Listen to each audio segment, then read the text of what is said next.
What is up, Nole Nation? Not quite the cheery intro today, but I'm Jesse. This is Michael here, my co-host with Plant the Spear. And man, we're here to just react and talk about and have a vent session. This is a safe space in the comments. Kind of let it all hang out, let it loose of the royal screw job that was done by the playoff committee to Florida State. And it's just, man, at first, Michael, I was really disheartened. I was angry. You know what I mean? You're just upset. You felt like you got screwed. But, at the end of the day, man, I think now that it's had, an hour or so to set in, I think realistically, for me, I'm disheartened more than anything because this team went out and earned it. They did everything that people asked them to do. You won all your games.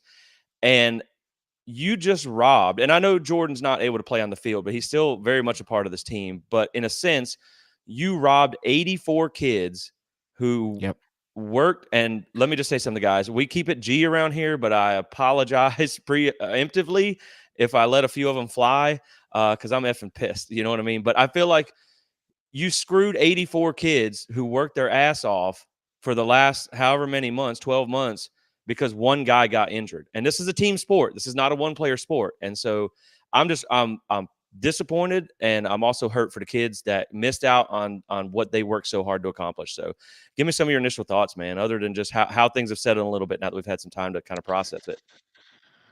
Yeah. Thanks for having me on. Man, I don't even know where to begin. What makes me most mad about all this, Jesse, is the fact that Jordan, I read to you in the lead up to this, is Jordan Travis's tweet. I mean, the boy basically feels like it's all his fault. Right. You know what I mean? He feels like it's all his fault. He tweeted he's like, I wish my leg would have broke earlier so you guys could see that this team is more than just a quarterback. Right. I mean, when you say stuff like that, man, you're taking it all on yourself, and that's just unfair. Right. How disgusting is it that you make a kid feel like that when he had no control over that? You can't help that. Injuries happen in football every day, and now you got a kid feeling like it's his fault that everybody one of the kids who got us to this point now feels like he's the reason that we're not in it. Right. Like, man, it rips your heart out for Jordan, who's already dealing with enough, man. Man, that's just so. And again, I mean, just going back to the committee itself, I mean, you basically went against every protocol that there was. You went against all the precedent. I mean, just think about this. Think about this, Jesse. Let me pull up my notes here because I made sure to get this on because I didn't want to miss this. But this is the first time in 25 years, going all the way back to the BCS era, that an unbeaten Power 5 team was not given an opportunity to play for a national championship. What the committee basically is saying by doing this is that the games don't matter. Right. Wins and losses don't matter. That this is not a playoff, it's an invitation. And all ESPN was trying to do was protect its brand. And so they put their talking heads out for the last 3 weeks to get this message out that the wins don't matter. It doesn't matter if you're undefeated. It matters how Kurt Hershey said that today. It matters how you look when you win the games, so Alabama getting boat raced, at home by Texas didn't matter. Alabama needing a 4th and 31 miracle doesn't matter. Alabama literally struggling to be a terrible University of South Florida team didn't matter. What mattered is that they beat Georgia. That's what mattered. Right. That's and what really, and that's something that we brought up too, that was a very interesting point to me. First off, I agree, man. We always kind of danced lightly around the tinfoil hat argument that ESPN's out to get Florida State. I mean, this is on full display, and this is something that we talked about. That I literally just sent the tweet out now that you can say what you want, man, but this does not happen to an undefeated ACC champion Clemson. Yeah. It just doesn't happen. But when you talk about the propaganda machine that had been fired up all week against Florida State to keep them out of the playoffs, you had been building this narrative. Yep. And what I find so interesting about when you look at the final rankings, okay, so you have Michigan at 1, Washington at 2, Texas at 3, Alabama at 4. Florida State comes in 5th. Georgia comes in 6th. So it took one win to catapult Alabama from 8th all the way up to 4th, ahead of an undefeated Power 5 champion. But at the same time, you drop Georgia below Florida State. So in a sense, you're saying Florida State is a higher ranked, better team because that's what they want, right? That's the argument, is you're ranking them based on how good they are, not how they deserve things. So if that's the precedent that you're setting, then you're essentially saying we are number 5. We're the 5th best ahead of Georgia. So how does it how does Alabama beat a team that now you're saying Florida State is still better than them, and you're putting them in the playoffs because of that win? And Yep. if you want to go to most deserving, because Florida State deserves to be number 5 because they're an undefeated Power 5 champion, well, shit, they deserve to be in the playoffs too then. Yeah, man, it just makes no sense. Like, and I just saw Kurt Herbstreit just tweeted out, unfortunately, significant injuries impact teams as much as head-to-head matchups and conference championships. You can't ignore the impact of the loss of Jordan Travis had on the Nole. Sucks, but big part of the team's final evaluation. That Hey, man. Look, crybaby Kirk can kiss my ass, but I mean, that's just, it's just ridiculous. What's so ridiculous about this is that a couple of years ago when Ohio State was down to its third string quarterback, Kurt Herbstreit was the one that was pining. Well, but look, they still won their games. They're undefeated. You should be able to get in. Okay, but now we're going to switch up. Yeah, because it was on a mater, right? And because, Ohio State helps the brand, whatever that means. I mean, it's just, it's we've joked on this show about the tinfoil hat and how, we can't really be serious. ESPN's not out to get us. No. That's done. This is proof positive. This is proof positive that ESPN has it out for Florida State, and they've pushed this narrative all the time. Because I saw earlier, even someone said earlier today, let's say Jordan Travis doesn't get hurt. What stops the committee from still putting Texas and Alabama in over Florida State? They probably would have. Based on their reasoning, they probably would have put them in over us, even with Jordan Travis. Because for some reason they could not put Alabama in without putting Texas in. So they had to put Texas in, and then that allowed them to put Alabama in, because you can't put Alabama over Texas because they have the head-to-head, right? So Florida State was going to get screwed. Like, as soon as they put Texas third, I remember I remember the exact moment where I was standing at. As soon as I saw Texas logo come across the screen, I said, that's it. They're going to screw Florida State, because there's no way you put Texas third. They were setting it up to leave Florida State out. And it's just asinine. It's absolutely asinine. This calls into question the entire process. That committee vacated their protocols. They went against precedent to make this happen, to make ESPN happy. And it's whoever wins the national title this year, if Florida State remains undefeated, you're not a legitimate champion. Just know that. You're not a legitimate champion. It should be like a co-champion. And which is, here we are making fun of UCF or whatever. But, I do think, man, like, when you look back to this and you bring up a lot of good points, I just think it's the fact that they went against what they've done all along. And then you can argue that injuries do impact teams. That's a fair argument. That I'm not against that. I'm not against that Florida State is a different team than they were with Jordan Travis at the helm. But the difference is, this is a championship level defense. The reason that you put Ohio State in the rankings to begin with in the top 4 was because they had a high level defense and a good receiver in Marvin Harrison Jr. That offense is not good. It's not impressive. Michigan's offense is really not that overly impressive. They play a lot of bad teams. And so defense, the old saying goes, defense wins championships, but apparently not if it's Florida State. We talked about it last night on the reaction show. What was the national championship when I think it was Alabama or LSU won 9-6? Like, it's still a win. Is the trophy not still in their case? Like, if you win a game 51-49 or 9-6, it doesn't matter. You still win the game. And you talked about the Ohio State injury too. Like, that laid the path for this. They were able to go in and win a national championship. So it's like you let the team in that was missing their quarterback. And it's not like they went in there, where you had a charity case with Cincinnati a few years ago and they got dog walked in the playoffs.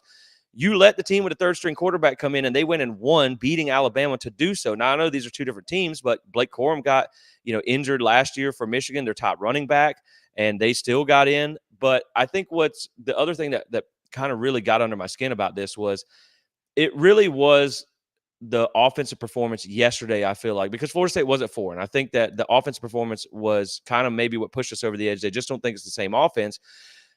man, that's not the same quarterback that's going to be playing in the playoffs. Like, it's going to be Tate. He doesn't have a season-ending injury, so you're judging an offense in a one-game sample set with a guy who's not going to be playing in the playoffs. You would have Tate back. You would have a month to get Tate, like, on the same page with the offense or whatever, and you would get Daryl Jackson back on a defensive line that's probably one of the daggone top 3, if not the best defensive lines in the country. And man, it just makes you so mad that it's like out of 85 guys, one guy going down. But only in this instance was it one guy that went down that kept him out. That didn't happen before. Like you said, the precedents had been set with Ohio State. And so now things are different when it happens to be Florida State. And that's what's so disappointing, man. And again, the games have to matter. The results on the field have to matter, because we talk about Alabama and we talk about Florida State. Florida State, we have a common opponent. How about that? Let's use that as the metric. So you beat them worse. You beat LSU worse than Alabama did in a neutral site environment, and they were at home. And Jay Daniels got knocked out of that game. Alabama struggled against 6-6 Auburn, like you talked about. They got blown out by New Mexico State, the South Florida game. Like, the list goes on. The thing about Alabama, the Georgia win is impressive, right? That's fair enough. The rest of their resume is not. The best team that they played was Texas, and they lost at home. And that wasn't, and the argument is, the SEC is so good. Well, your loss was to an out-of-conference opponent. It was to a Big 12 opponent. Right. It's not like you lost to LSU. So, man, it's so disappointing that Florida State ended up, again, just doing literally everything that you can possibly do. You scheduled Florida and LSU out of conference. You won every game. You did everything you were supposed to do, won your conference championship, and you did not get in. It's just, man, it feels like your heart's been ripped out. Oh man, it really feels like, I know this is crazy to say, and this is just how I feel right now. It feels like somebody died today. That's what it feels like. It really does, man. And I'll let you finish real quick, but I do want to say, I think a lot of that too, man, is because, like, as a fan base, we've been so emotionally invested in this team. When you talk about the things that they've overcome, from the losing seasons a few years ago, they finally get good. Jordan gets hurt. Man, it's been such a tight knit year for this fan base, and like you said, man, it does feel like that. Yeah, man, it's just, well, I want to read real quick what Mike Norvell said. He posted a statement. He said, "I'm disgusted and I'm infuriated with the committee's decision today to have what was earned on the field taken away because a small group of people decided they knew better than the results of the game. What's the point of playing games? Do we tell players that it's okay to quit if someone goes down? Do you not play a senior on senior day for fear of injury? What is the motivation to schedule a challenging non-conference game? We're not only an undefeated Power 5 conference champion, but we also played 2 Power 5 non-conference games away from home and won them both. I don't understand how we're supposed to think that this is an acceptable way to evaluate a team. I'm hurting for our players who have displayed a tremendous amount of resilience and response this season. What happened today goes against everything that is true and right about college football. A team that overcame tremendous adversity and found a way to win doing whatever it took on the field was cheated today. It's a sad day for college football." And he goes on to talk about the work, all that stuff. I'm proud of like that. But I mean, he's absolutely right. He's absolutely right. Because basically the message the committee sent to us is, well, Florida State, you're dumb for playing Jordan Travis on senior day. You're dumb for scheduling these games. You're dumb for winning them. You should have lost one of them, right? Yeah. And then dominated everything. Then you would have been in. Like, I mean, no, it's absolutely ridiculous. When you put Texas and Alabama in, who have one loss, who looked terrible, who needed a 4th and 31. I just can't get over that. I know. Yet Alabama needed a 4th and 31, and they're not being punished. Why? Because Auburn's in the SEC. They're in the SEC. So that their 4th and 31 looks much better than us winning 16-6 against Louisville. Because it's like Florida State has been punished for the Boston College throughout the entire season. Florida State beat LSU too early in the season, apparently. That's what they're being punished for. But all these other blemishes on the record for everybody else keep getting overlooked. And again, man, this is like, I just keep coming back to, this is a team sport. And when you watch what this defense has done, and I like, shout out to a few people at ESPN or whatever, I will say, like, David Hale has been on one. Booger McFarland has been on one. Like, RG3. If I ever run into you in Tallahassee, Booger, first drink is on me, my friend. Yes, sir. You are a legend in Tallahassee. You became a legend overnight. But he fought the good fight, man. But that is the thing is, it's a team sport. And what Florida State did, like some of the stats that those guys, the reason I bring it up, some of the stats that they put out, I think they said had been something like 5 years since Jeff Brom's offense, any of his offenses have been held under 300 yards or something like, or 200 yards.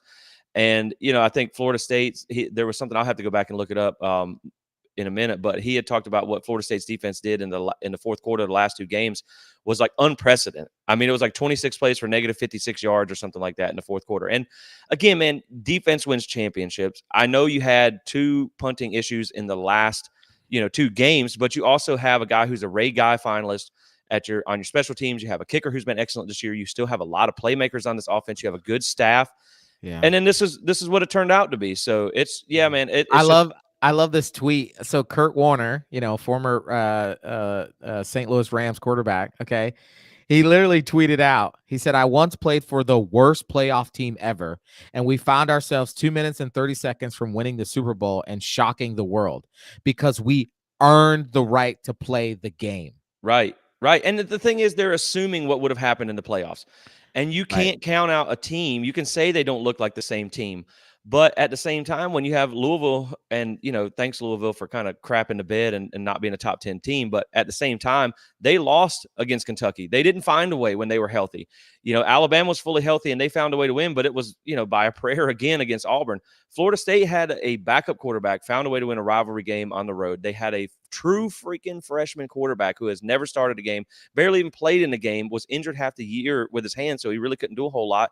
Comes in and beats a top 15 team who, by the way, is ranked higher than the conference championship game against Oklahoma State that Texas won, and against Iowa, with Michigan there too. And so it's like you're punishing them for the one person being out when they still found ways to win. And you can never count out a team that finds ways to win. You can't assume things would have happened in the playoffs. You never know. And here's the thing. Here's what's going to be so interesting. Say we go to the Orange Bowl, and of course it's all hypothetical, but like say we go to the Orange Bowl and we beat Georgia, and then Alabama loses to Michigan. It doesn't even really matter by what in the first round of the playoffs. I mean, then like it should be an upheaval. Like I don't know where maybe we need to go. I don't know. I don't want to say anything that's gonna get in trouble. But they just posted a video. Oh gosh, it just breaks my heart. They posted the video of Florida State watching as they found out they got left out. And it was heartbreaking. It's just heartbreaking. Norvell was. You could tell he was about to blow a gasket. He was about to lose his mind. Right. Like it's probably a good thing he's not near the committee because he might tear that room up, flipping some tables. Wreck them up. Yeah. Let's so I told everybody that this was going to be a safe space to come and vent and be pissed off. So let's roll through some comments here. Let's just take a few of these. So yeah, total BS by the committee and ESPN. We deserve a spot. And that's the thing, man. Florida State does deserve a spot. And that's what's so frustrating. They deserved it. They did everything they could have done. Champions Way here says that this is bullcrap. ESPN and the playoff committee. Yeah, man, they are full. They're full. Yeah, I'm not. I can't quite. I'm not going to say that, but you guys can read it. Yeah. But it is, man. It's funny. It is true because I was like, when you heard some of the things that they were talking about, it was like, it was a little bit of an SEC guzzle fest. You know what I mean? Yeah. Like to put it lightly. And it was just, it's frustrating because it's like you get credit for playing in a conference that had a losing record, a conference record, and you got credit for that where nobody else really got that credit. And, this is a good point here by Gary that, a lot of these players came back one more year because they knew what was on the doorstep. You know what I mean? They knew what the goal was. And not only did they come back, they did everything that they were supposed to do. They did everything was the reason why they came back, and they still got screwed. Yeah.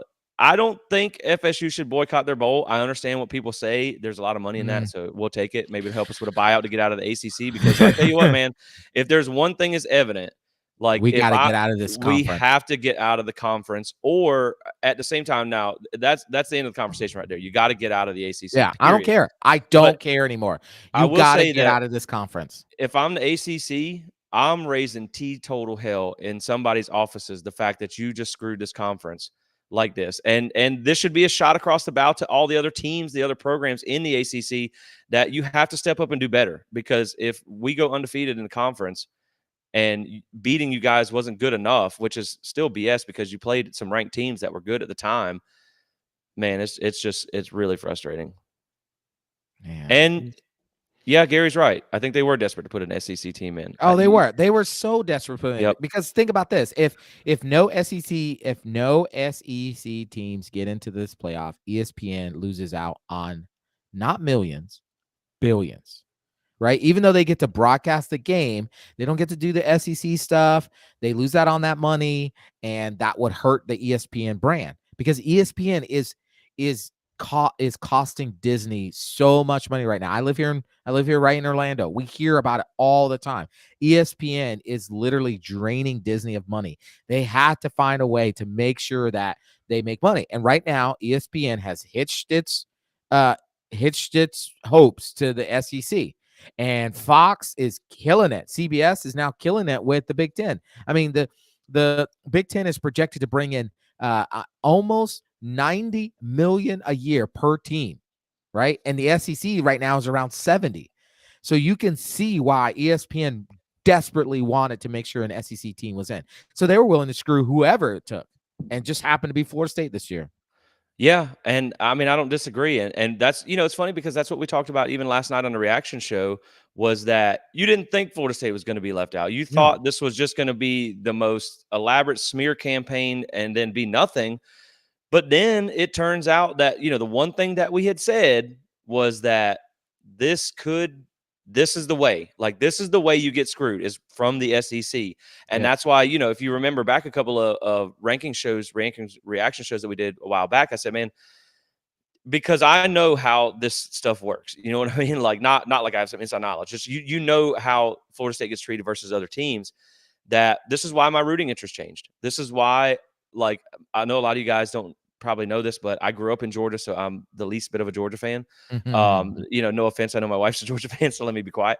But it's just like I don't root for Georgia, but in that game, I wanted them to win because I knew if Alabama won, that was going to be the one you had to worry Yeah. about. I have been saying that for a few weeks because it's just, Mhm.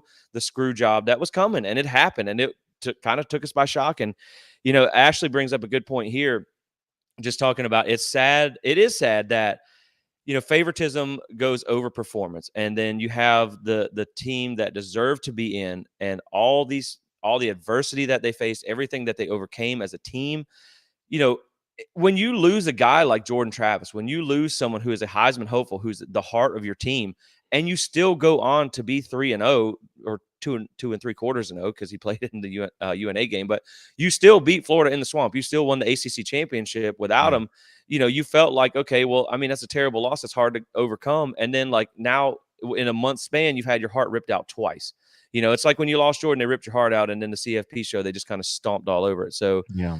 yeah, and then Tiffany says it is heartbreaking, and it really is. This was always their plan once Jordan went down, and yeah, Oh that's yeah. that's something that we've been talking about too. Where you saw this was gonna be what it was. We knew that the little swap was coming from 4 to 5 with Washington. We expected that.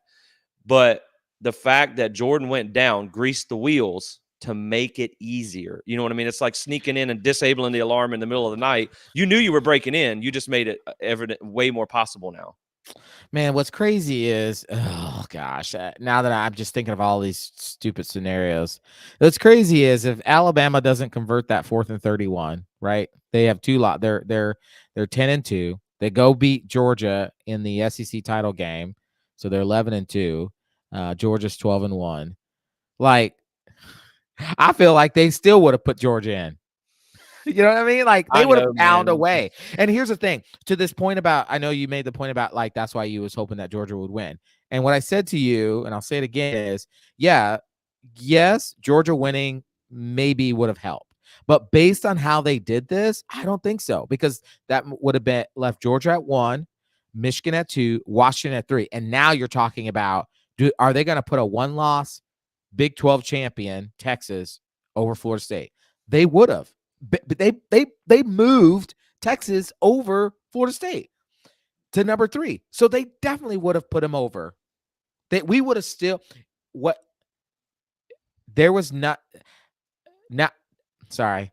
they were going to screw Florida State regardless of Yeah. what happened this weekend. It was already in the works. They And were they just had trying to find a way to do it. right, they had been building that case for what, a month on College Yep. Game Day? Just Yep. they were building that, and man, that's like, maybe you read between the tea leaves here, and I guess it doesn't matter now, but when you talk about that Louisville game, we talked about how 90%, 91% of the money was on Louisville Yep. because people had been listening to this crap that Yep. they had been spewing on TV for the last month about how Florida State's no good.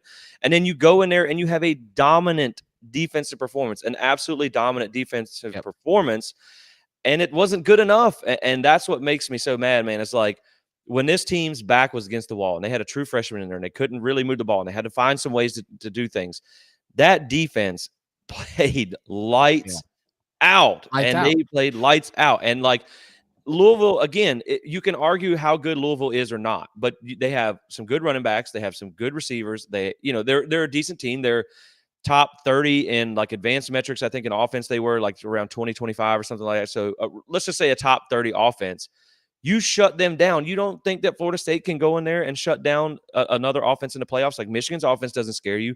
Washington's offense is good, but their defense is trash. So it's okay for them to be bad on one side of the ball and good on Mm. the other. And man, like at the end of the day, okay, let me just say this too. This at the end of the day is what makes me so annoyed about this is the fact that you punished Florida State for having an injury, Yeah.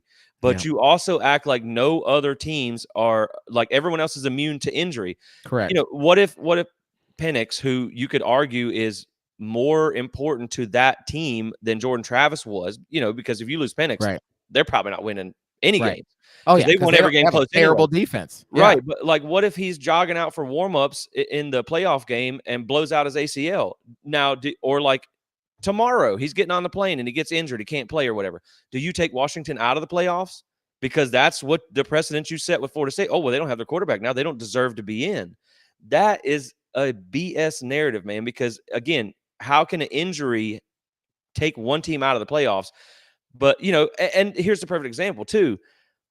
Georgia, and I don't mean to pile on Georgia, I promise, but Georgia probably doesn't have 2 national championships if it isn't for the Alabama player, I Mm. forget his name, getting hurt, in the SEC title game, and then also Tua. against Ohio State, an injury Mhm. took them out too. So, Yep. yeah, man, injuries happen even in the playoff games, and they affect the outcome. So, yeah, I think that you should not be able to assume things. You should have to go off of the data that you have and what Florida State did. And it's not like they lost after they lost Jordan Travis. They still won. And No, they I kept do winning. right, and I do agree with the comment here that this is the biggest robbery Oh in yeah, college football history. It's absolutely. facts because, like you brought up Nothing a close. comment in the pre-show, like you even gave a Cincinnati team that everybody in the country knew was Was going to not get blown out in the playoffs. You put them in and got you put blown them out. in. And you know what, man? Here's the thing. At the end of the day, if Florida State would have went into the playoffs and got beat by 30 points because they didn't have Okay, their quarterback, fine. they earned the right to They do earned a that. right to get boat raced. Exactly. Florida State earned the right to get boat raced in the playoff. If they were going to get boat raced, fine. That's who cares. They earned the right to have a chance to win the game or get boat raced or just get beat. It doesn't matter. The job of the committee is not to project future wins or losses. They are supposed to look at the team and say, this team won every single game that was put in front of them. This team beat good teams. Yes, they lost their starting quarterback. Yes, they were down to their third stringer in the ACC championship, but they still found a way to win. They're undefeated. They're a Power 5 team. They should be in. That's what the committee's job is supposed to do. But no, the committee wants to be prognosticators. Well, maybe if we put them in, then they probably won't win. They Right. probably will get boat race. So you know what? We're gonna spare all of this. I saw somebody on Twitter say Florida State fans can blame TCU for what happened. Wait, hold on a second.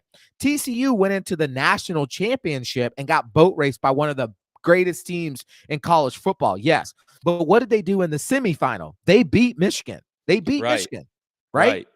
With a backup quarterback. Oh my goodness. And here's the thing too, man, like Michigan gets 0 punishment for cheating. For cheating.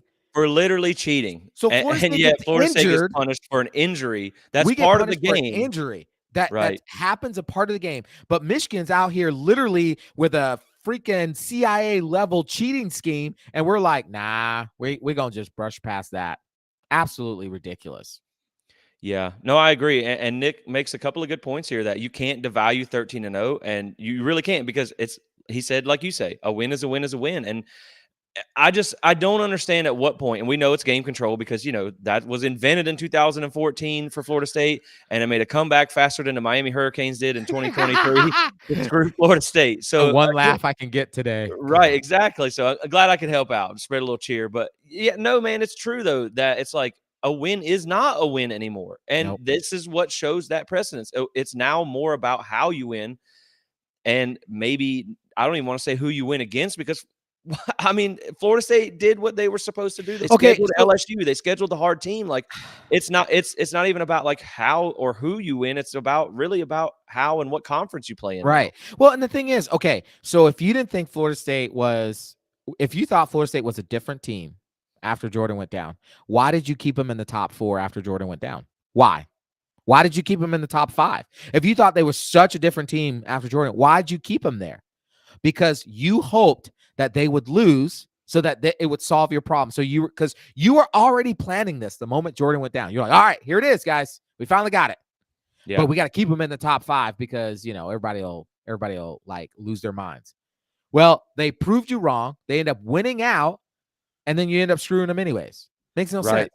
Yeah, and this is to Danielle's comment here. This is something we talked about when we opened the show up. And for those of you who might be just tuning in, it's the argument where how you have UGA below FSU, despite having JT's injury. And that is such a good argument. That was the argument that I really opened up the show with is how is it that when you look at the slate of how things were left out, the committee now says, because we know, any time before this, it was about the most deserving, not about necessarily the best 4 teams. That's the precedent that they sent, the committee. But they're the 4 best teams because they earned the right to be the 4 best teams. But again, you're talking about if it's the 4 best teams, if that's how we're ranking things, then Florida State's the 5th best team. Georgia's the 6th best team. So you think Florida State is a better team than Georgia. That's what the rankings say. That's what the committee tells us. And so if a win from Alabama over Georgia, mind you, by 3 points, it's not like they dogged Georgia or anything like that, by 3 points, that jumped them from 8 all the way up to 4, but you still think Florida State's a better team than Georgia, then you're basically saying in a 3-point game there, the Alabama and Florida State are relatively even because they're 1 space apart, and you think the team that they just beat to get in the playoffs is Florida State's better than. So how do you justify making that jump? That's what I don't get. Like honestly, it would have pissed me off even more, but you should have put Florida State at 6. I honestly probably slept better at night knowing that Florida State was 6, because then at least you're not saying that, like, okay, if you consider us better than Georgia, then how does the win over Georgia by Alabama catapult us and them? Because if all things are equal, we don't have a loss like they do. And people talk about you're a different team. I get that. Texas beat Alabama in week, 2 or 3? Are they still the same team? We don't know. They had a lot of close games in the middle of the season. I don't think they deserve to get in any more than Florida State did. No. Yeah, they beat some bad Big 12, like Oklahoma State. Man, they were ranked number 20, but ain't nobody scared of Oklahoma State. Nobody's scared of Texas Tech that they beat, whatever. Yeah, like Oklahoma State got boat raced by a 6-6 team later in the season. Later in the season.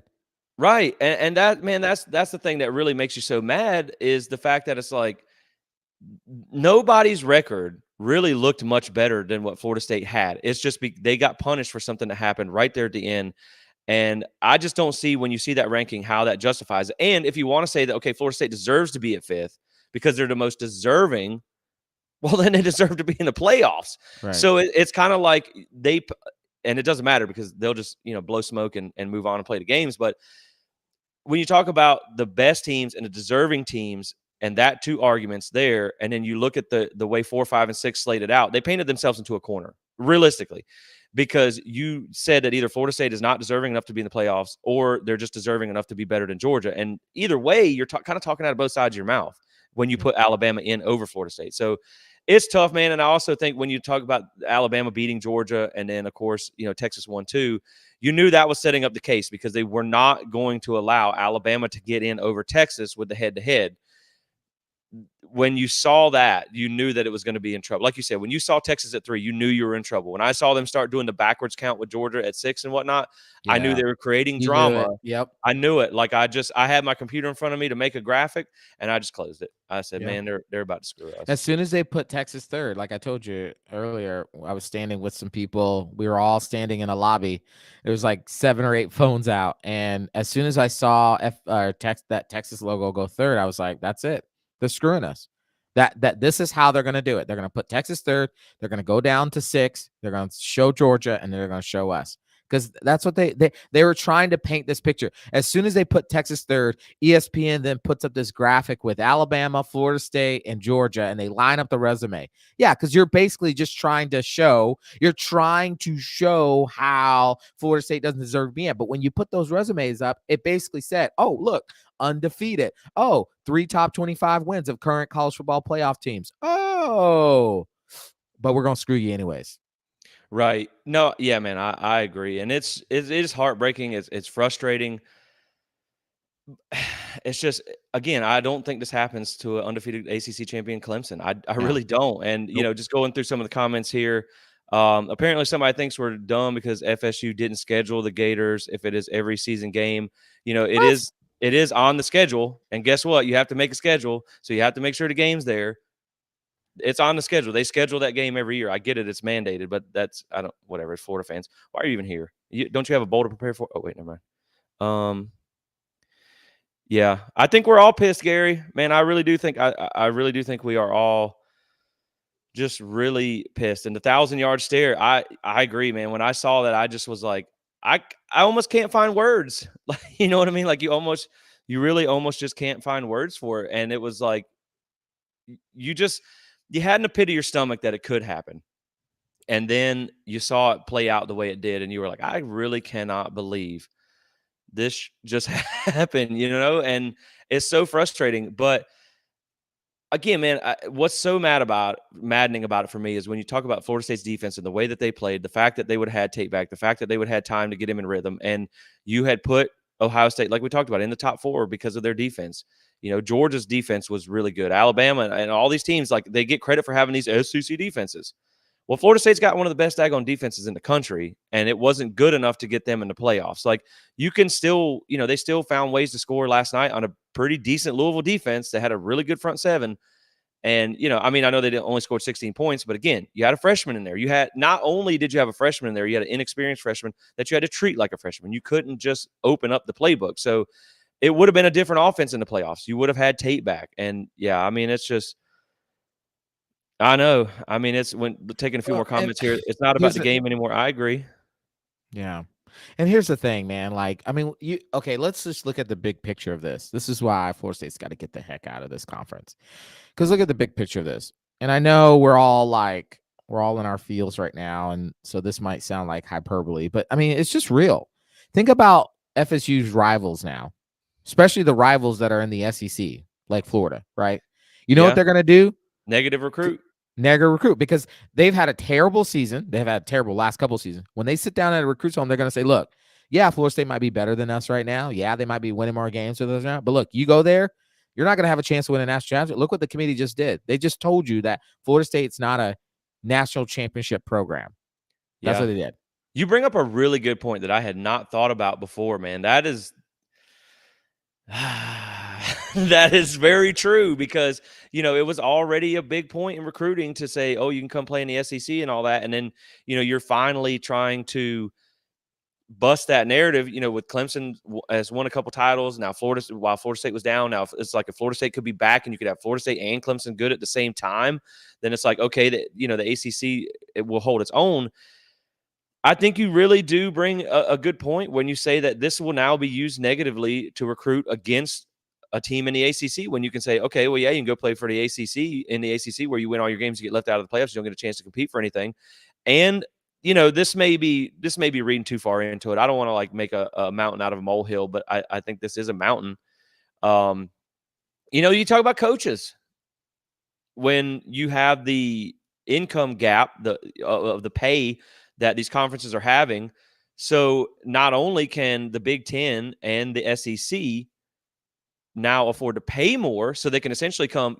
Let's be honest. If Nick Saban retired tomorrow and they wanted to pay Dabo, I don't think they would, but if they wanted to pay Dabo $25 million a year, it sounds preposterous, but they got the money to do it. Yeah. And now you could also be like, if I'm a coach, a high level coach, Dabo, Jeff Brom, Mike, or whoever. Again, I don't think this is going to be the case, and I think we're going to end up getting out of the ACC to begin with. But you also have that now where they could think, well, do I really want to coach in a league where I go 13-0 and be the conference champion and I get left out of the playoffs? Now, I say all that to acknowledge this. That doesn't matter anymore because guess what? It's a 12-team playoff next year. So Florida State would have been in either way. It wouldn't have mattered. So it doesn't necessarily matter in that sense. But again, you could look at it at least from a fact of this precedence has now set where – I was talking with a friend of mine that was at the game with me yesterday. Like, does a 10-2 Florida State team, and I know this depends a lot on how it looks and what happens around you, but does a 10-2 Florida State team get into the 12-team playoff next year? Maybe not. You might have to be no worse than an 11-1 team in the ACC. Whereas, like, man, I mean, a 10-2 Georgia probably gets in. A 10-2 Alabama probably gets in. All this means is a 12-team playoff. I mean, it's hard to not. Right now, it's hard to not see the forest for the trees right now. That's what's hard right now.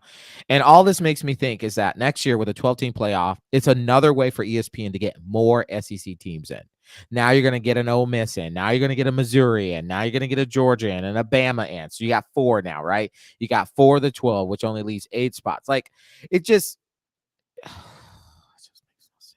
I mean, I just saw on Twitter the reputable he has like 27,000 followers. He said, one source tells me that the network knew the results of the selection committee before the show started. And so when I don't doubt they did. Oh, yeah. So when Kurt Hershby starts his little diatribe about Bama prior to the reveal, it was scripted by a committee member who shall remain nameless. I don't doubt that they knew that. And honestly, Kirk, I know he was probably up late calling a game or something, but he looked like he'd been crying. Maybe he was so happy that he saw Bama get in because his eyes were a little red. He looked like maybe he'd been crying. But I want to take a question real quick here from Jeff, and I really do appreciate the support here. Jeff. Yes, Jeff, definitely. Thank you so much. Chimes in here.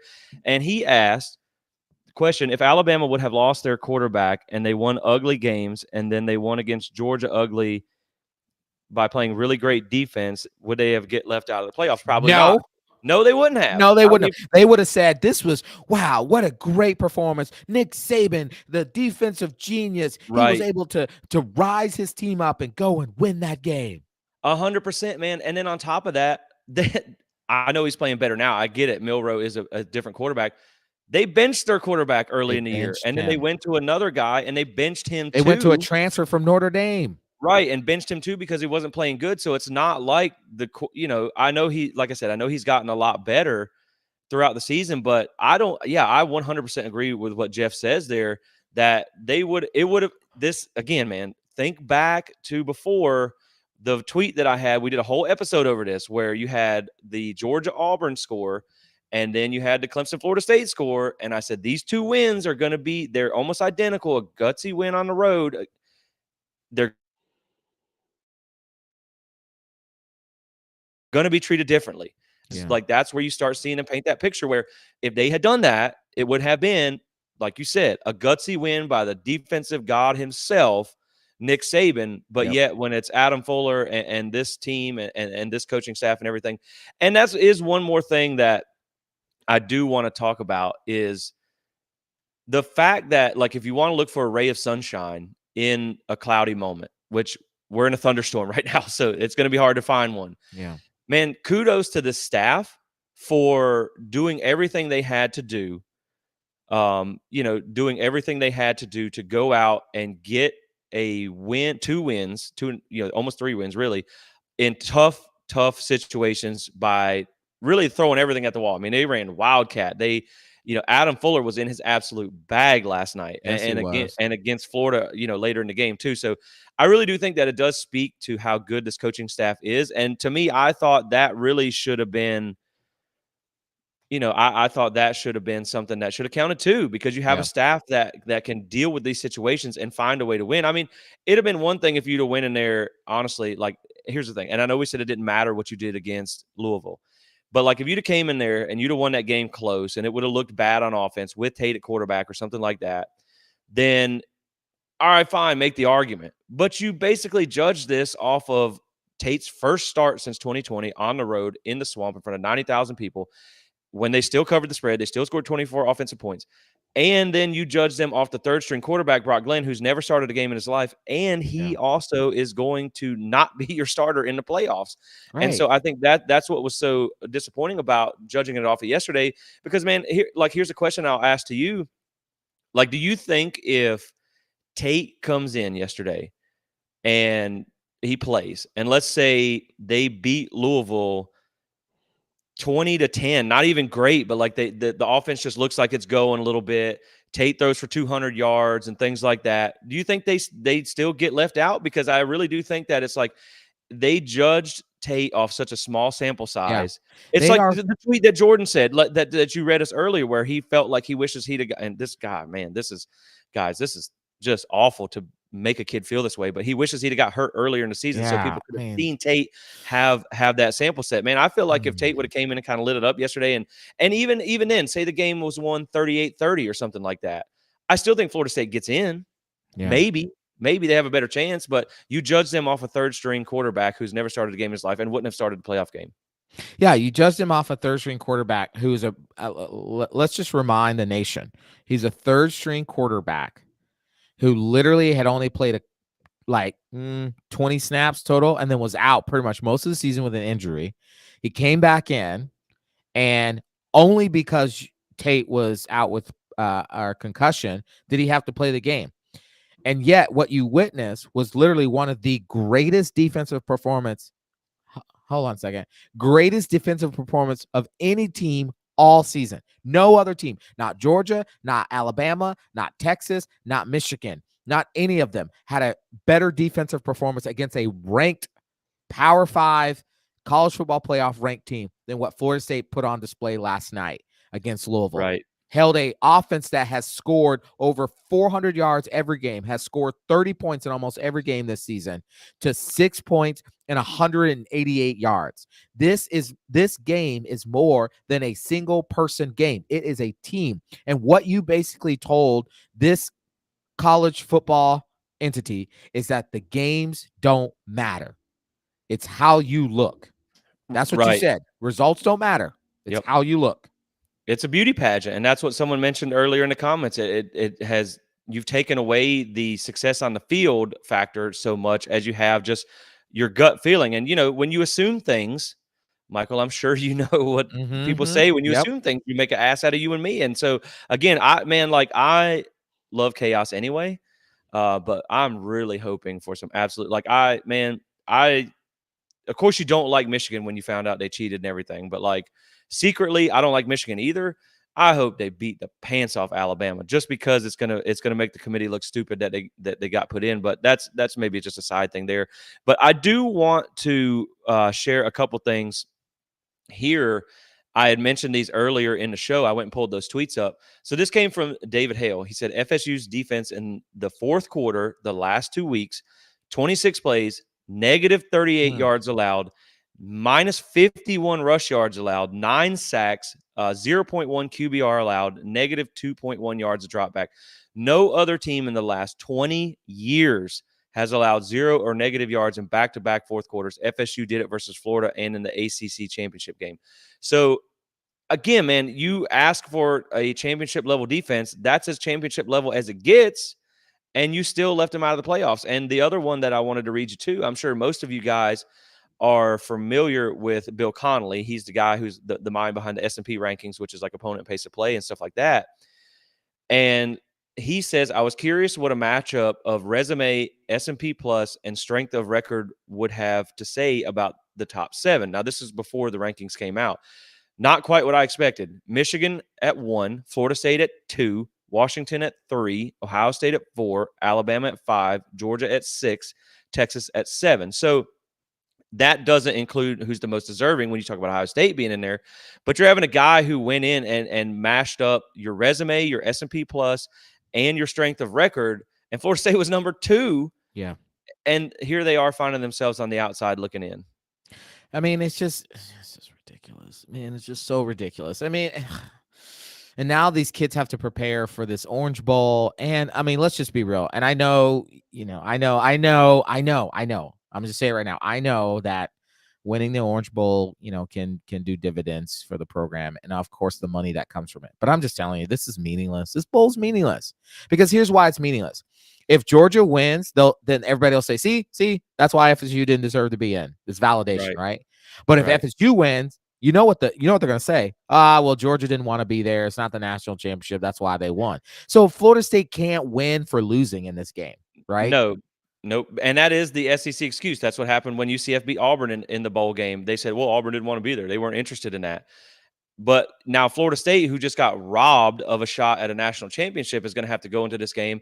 And if Florida State says, maybe they play, and I don't think that's going to be the case, but if Florida State is not interested or whatever you want to call it, they won't get the same credit. Everybody will just say, oh, look, this is what, like you said, this is what happened. But if they win, again, it's a lose-lose. Like you said, it's going to be Georgia wasn't interested. And even my brother, who's a Georgia fan, says that, like, a lot of times Georgia plays bad in these type of games because they're not interested because they want to play in a national championship. And I think, I did mention to a friend of mine earlier too, I hope this doesn't affect, because I think the win in the bowl would obviously be huge. Like, just for, when you talk about recruiting going forward, like, golly, man, you go and beat Georgia, that's still going to look really good as far as that goes. But, you're still talking about having to go down and play for, like you said, for a consolation prize. And it's not what you wanted.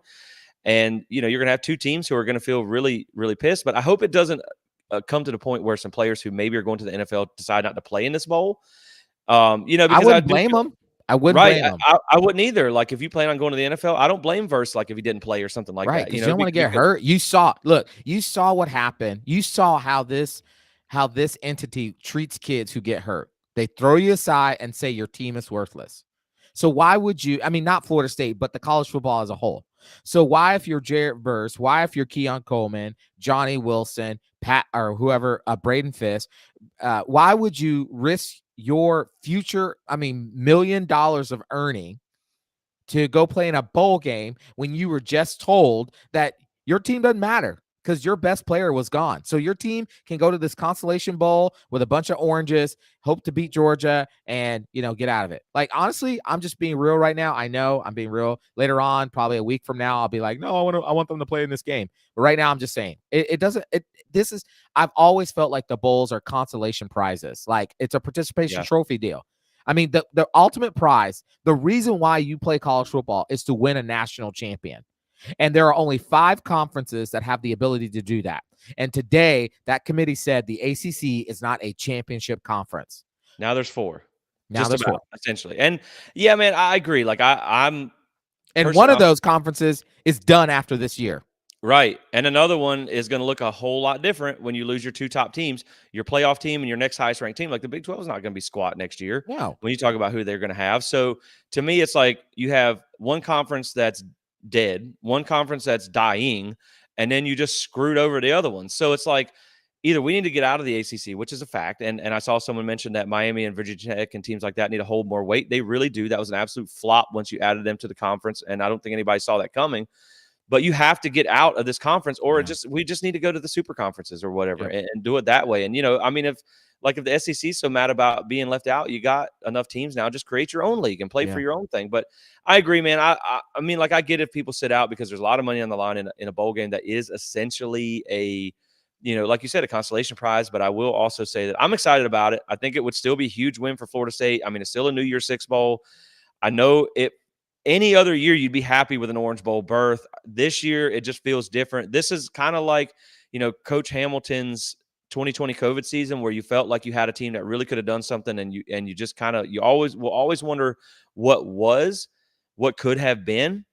I've already started looking at some tickets for this game because I'm excited about the matchup in general, but I do think it will be important to them going forward because I think it's like you talk about with Mike Norvell. He always talks about response. And, I just don't think you want to let the committee beat you twice. It's really, really disappointing that you didn't make the playoffs. But I also, man, here's the thing, dude.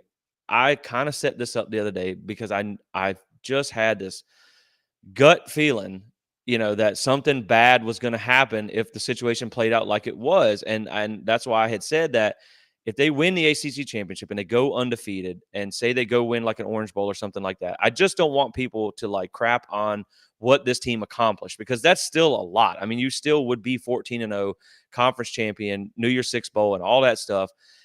But I mean, you're going to feel ripped off. You definitely are. You're going to feel like you got screwed out of it, but it's But still an accomplishment. And I just don't want yeah, people to, because they worked really hard to get to where they're at. And I think the ACC title was the first and main goal. And then I'll pass it back to you. But I just want to read a couple comments real quick. Only ones upset are FSU fans. Everyone knows the business. Yeah, we're the only ones upset because we're the only ones that got screwed. correct. I mean, that's not like, yeah, I agree, man. But yeah, I do think it's just like, I think you got to find a way to. Yeah. But here's Now the is thing. more important than ever to get out of the conference. I think this It, is going to heat up those talks too. yeah, here's the thing. I mean, it's just like I know. Yeah. Okay. Let me take my FSU hat off real quick. This Yeah, was a great season. I mean, what they did this season was incredible. To go undefeated, to beat LSU, to beat Florida, to beat Clemson at Clemson when no one else has done it, to to overcome losing Jordan, to beat your rivals. I mean, Mike Norvell is what? I mean, gosh, they give him that COVID loss to Miami, which is unfair, but yeah, he's 3-1 against 3-1 against Miami, 2-1 against Florida. I mean, he's owning the state in recruiting right now. You know, you went into Louisville with your third string quarterback. You went, to the ACC, beat Louisville with your third string quarterback. You held that high power offense to 6 points and less than 188 yards of total offense. I mean, yes, it was an incredible season. You're right. I don't want that to be dismissed. I don't want us to forget that. Okay, now I'm putting my FSU fan hat back on. right, right, What the committee basically said is that your season was worthless. That's what right. they told us, that your season was worthless, that you shouldn't have played the games. You shouldn't have gone out there and did all the spring practices. You shouldn't have gone out there and did all the camps. You shouldn't have gone out there every single day in practice and tore your body up so that you could play these games. The committee basically said it was worthless. Honestly, I mean, right now, and I know I just feel this right now, man, I wish we would have lost one of those games earlier, because then it wouldn't matter. We would know that we weren't going to be in, or we would Right. know that we had the Right. hope. See, that's the hope is literally the worst. It is, It's man. both It the is. most beautiful and most dangerous emotion out there, because it's beautiful because when you see hope when you see hope get realized, it's amazing. But when your hopes get Yeah. dashed, it is the worst thing ever. And that's basically what the committee did. It dangled this hope in front of this team, told them that they were one of the 4 best teams all season long, only to them win out, and then the committee says, actually, we were just kidding. You weren't one of the 4 best teams all season long. Yeah, it does. And it does feel that way. And I mean, I still enjoy winning all the games. I don't want to lose early, but I get your point with, and hey, maybe if we'd have lost to LSU in the first game, we'd have had a good SEC loss there, I and that know. would have helped us get in the playoffs. I think that might have been what to do. Ridiculous. But yeah, man, that is, I think, the thing too, when you really boil down to it, is the fact that you enjoy what you did, and it's just like you had hope. You know what I mean? You had that hope where you thought you were going to make it. You knew you were going to make it. And then you also had that in the back of your mind that you could get screwed. And it does make you really upset that you can go 13-0 and be a conference champion and then not get left out. Like you said, it was essentially you won 13 almost worthless games. And that's not the case. Like these kids still worked really hard for it. And as mad as we are as fans, as mad as, a lot of things are, I feel for the kids more than anything, the players. And I know a lot of these aren't kids in a sense, but these guys work so hard to do this. They came back. You talk about a guy like Verse that foregoed the NFL to come here and win a national championship, and then you don't even get the opportunity because of what somebody's opinion of you Mhm. is, despite you going out and having basically as many top 25 wins and everything. And that was one thing that really kind of rubbed me the wrong way too, was when they were showing the graphic on the CFP show. They said something about how they compared Alabama and Florida State's like resume, and Reese was reading through it, who, obviously is an Alabama guy himself.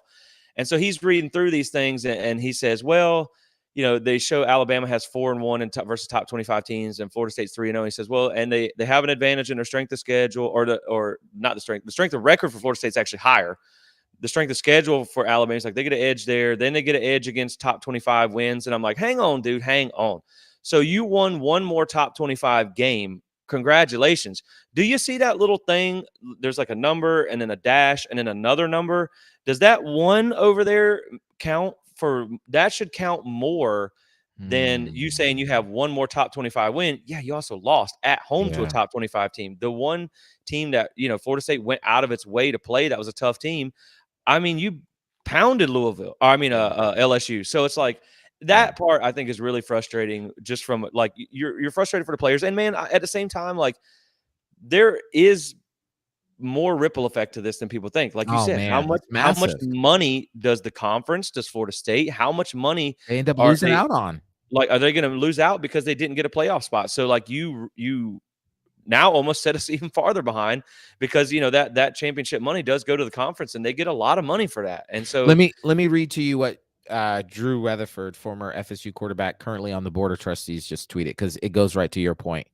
He says, what this decision highlights most is that the Big Ten and the SEC are viewed as superior conferences. And if you aren't in one of those conferences, you're at a disadvantage. The ACC was 6-4 against the SEC this year, and it didn't matter. Play out this scenario. Alabama and Georgia loses their QB, but their backup goes undefeated and wins the conference championship. Would they have made the cut? Simple answer, yes.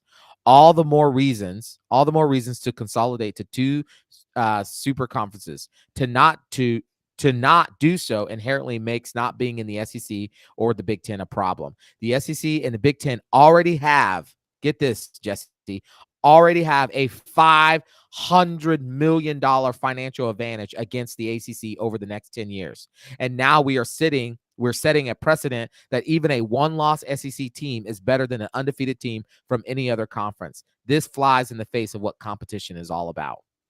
I 100% agree with that. And the financial gap is already an issue. And you're talking about in 10 years from now, the fact that a team like Vanderbilt, a team like Rutgers or whatever, who has never won anything of importance, is going to be potentially making, and of course, the ACC, they're locked in at grant of rights. So unless Florida State can get out, those teams are going to be making more than, say, Florida State or Clemson, who have 6 combined national championships. That already, in a sense, is not fair. And, the good comparison there is like, say, if you're an NFL fan and you let the AFC have a $100 million budget, and then you give the NFC a $200 million budget, but you expect them to compete in the playoffs and the Super Bowl, that's not fair. And then, so now you also say that the ACC doesn't count basically as a Power 5 conference like the other conferences do.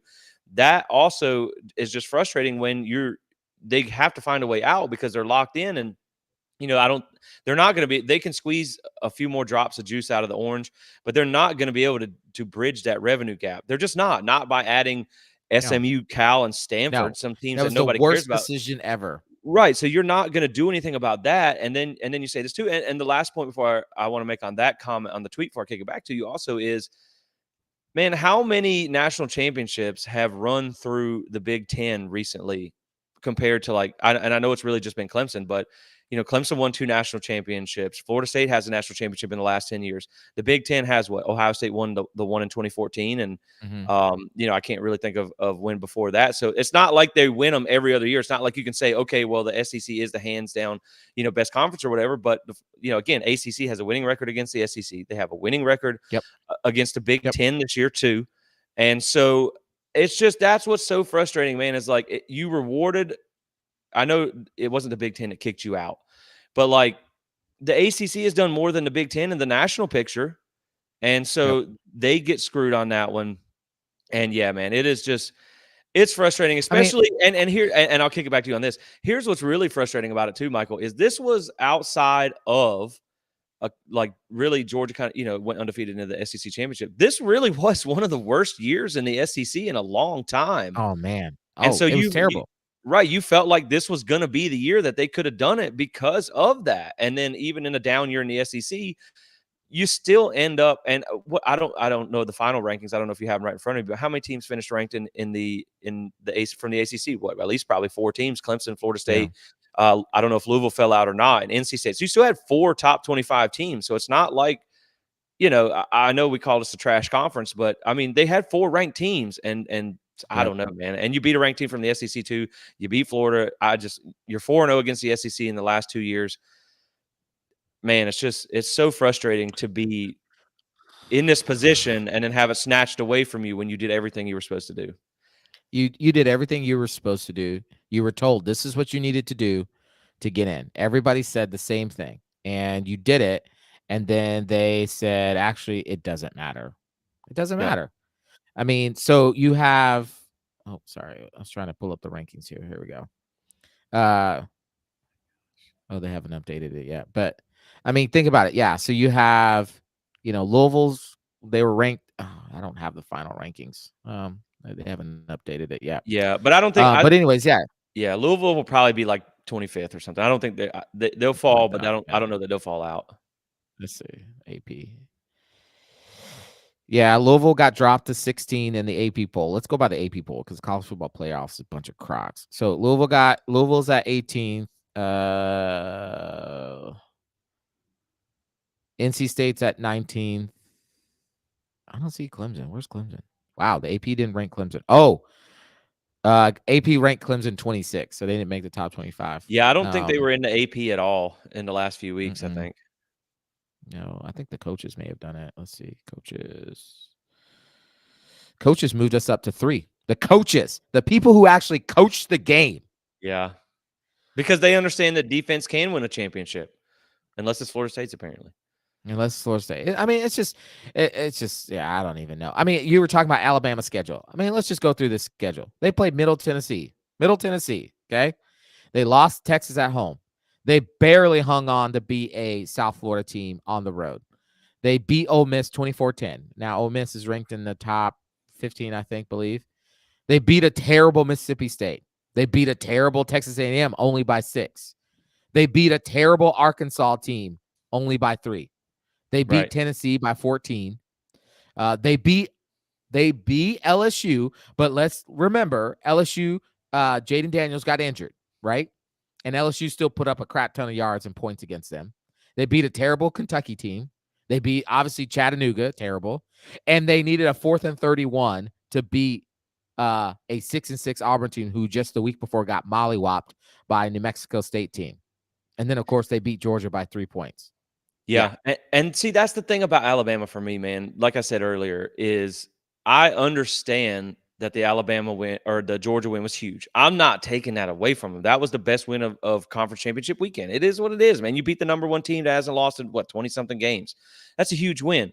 The problem is the rest of the schedule before that is not great. You know what I'm saying? Like that is not great. And that's what's so frustrating is they did not have a better schedule or to me, like you can give all the strength of schedule numbers you want. When you look at the actual games that were played and what Florida State did and what they did, Florida State's the only team to win in Death Valley. They beat LSU worse than they did or whatever. You talk about those things and it's like, I think Florida State had the better resume going into conference championship weekend. And so the one game put them from 8th to 4th and dropped Florida State out of the chance of the playoffs. And so that's what's so frustrating to me. And, that's a Georgia team that has looked up and down all year as well. They trailed by double digits to South Carolina, who I think was 5-7, not very good. They barely beat Auburn themselves, 27-20, struggled in that game. They played good, later in the season. They struggled against Georgia Tech as well. But, was that the problem, I think, what it lies with Georgia was they got a lot of credit for being back-to-back national champions, not necessarily what happened in 2023. And so it's almost like, and I'm not saying that Georgia wasn't good because we talked about it midway through the season. They looked like they flipped a switch. Yeah. But the problem was, I think Alabama's win over Georgia was hyper-inflated because of who Georgia was the last 2 years, not necessarily this year. Because really, I mean, for Georgia, outside of Ole Miss and Missouri, who they both played at home, Missouri was close. That Ole Miss win was impressive, but whatever. That's one win. So was the LSU win for Florida State. They really hadn't done anything that was overly impressive. Like they hadn't looked like that machine at times that they were the last 2 years. So I think that win definitely got hyperinflated because it's an SEC game. And it's just, man, this is what has happened. Like this, people argue and this is becoming a more and more fair argument, that ESPN is ruining college football. They have They ruined are. college football. They absolutely And are. if you're outside of the SEC, that 100% hits home a lot harder because, once really you can look at a dividing line in college football of when they started the SEC network, and they poured all this money into making this conference so good and on TV and all the exposure, and they gave them all the resources to be dominant. Meanwhile, you were kind of like screwing the ACC with the grant of rights. Granted, hey, we signed it; it's our fault, but they had to do it. They had to do it at the time to get the ACC network. But like, man, that really is part of the downfall of football, is when they started pumping up this conference, because now even in a down year in the SEC, you have that false narrative of it's the SEC. They Right. won the SEC championship. That's the best conference. So even in a down year in the SEC, the narrative's already been written. It's already been created, and it's hard to overcome that. And what's so frustrating is this is why you had the committee. This is why they have protocols. It's not like they go in there with no structure to follow. It's not like they go Right. in there and go, let's just talk about what we feel. Right.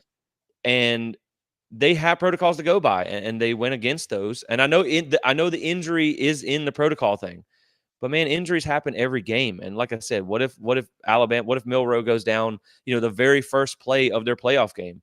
Then like they're going to be in a no different situation than Florida State was with Jordan Travis being out. So that's what's so frustrating to me, is just the fact that you have to really consider this, like how. And again, man, like you said, we're in our feelings a little bit. Everybody's upset. You don't want to say like too many crazy things or whatever, but this, I know the 12-team playoff is going to change everything, but this is kind of like ground shattering in a way for college Right. football, because Oh, you've now set the precedence. Like if you're in the ACC, every time you go undefeated and you're a conference champion, you're going to have to be sweating on Selection Saturday. you have to And hope. if you're in the Big Ten and the SEC, you don't feel that same pressure. And so to me, that's why, like, even going forward down the road, this just set a precedence that is going to be hard. Like you have that mantra against or stigma or whatever against the ACC that, oh, they were the first ever Power 5 team conference champion to be left out. And so now you Yeah. have that stigma going forward. And that's going to be hard to overcome anytime you have. So I think it really just does become Florida State has to, man, they got to get out of this conference. Yeah, they have to. They have to. You can't stay. You just cannot stay in this conference. It doesn't matter. This conference, we've been saying it for the longest of times, and this year we've gotten even more brazen because it has become very clear this is a trash conference. ESPN doesn't care about the ACC. They're only just trying to have, different products that they can put out there. So when the SEC is not, playing, they can have another thing that can keep people's watching. Florida State proved all year that it was a attention grabber. I mean, it averaged more eyes per game than anybody else in the ACC, no matter what game, whether it was against Southern Miss or LSU. They were commanding 5 million viewers per game. Listen, Big Ten, because I mean, I know the SEC is the probably the best fit for Florida State, but right now, I don't even care. I don't want anything to do with the SEC. I don't want anything to do with ESPN. Right. I'd rather watch Fox. I'd rather just be on CBS. Big Ten, come get us. Come get us. We're ready. We want to be there. We're done with this travesty of a conference. We're done with Jim Phillips. I mean, he put out a statement today. It was like, oh, it's terrible that Florida State got left out. It's a travesty. Man, we got left out because of you, because you're a terrible commissioner, because you let your NC State athletic director sit on that committee and let those people convince him that Florida State should not be in this thing. That's on you, man. That's not on us. Florida State did what it was supposed to do. That's on Yeah. you. You And got how to get odd out of is this it? conference. How crazy is it that the chairman, and I know he only gets a small piece of the pie, he doesn't make the final vote himself, but how crazy that you have an ACC athletic director on the chairman of the committee that screwed the ACC? Like, you screwed your own school too, man, because that could Yeah, be NC State someday. Well, I mean, probably won't, absolutely. but it could I be. want you to remember. Yeah, they'll never be good enough to get there. Right. But I want, if the day ever came, I hope Boo remembers this. I hope Right. Boo sitting there on Selection Sunday going, oh my gosh, I remember what we did to Florida State. Yeah, we ain't getting in, guys. I'm just telling you right now. Yeah, and I do agree. I really like. I want to go to the SEC because I think it would be fun to be in the SEC, the regionality. I get all that. At this point, you can almost send me to the Big Ten. I'm fine with that. I don't like Fox Big Noon kickoff because I don't like all our big games being at noon. I don't like going up to the cold and stuff like that. But at this point, they pay more. The money's They pay more, more. Money's and more.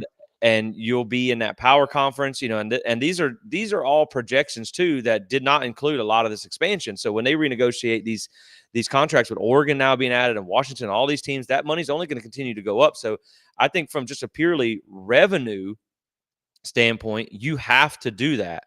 You have to try and get out. And from what I understand, that the Big Ten is very much, it's a real option. And it's just, when you have the grant of rights and you have this much legal and financial hurdles to jump, it could take a little bit of time to get through these ropes.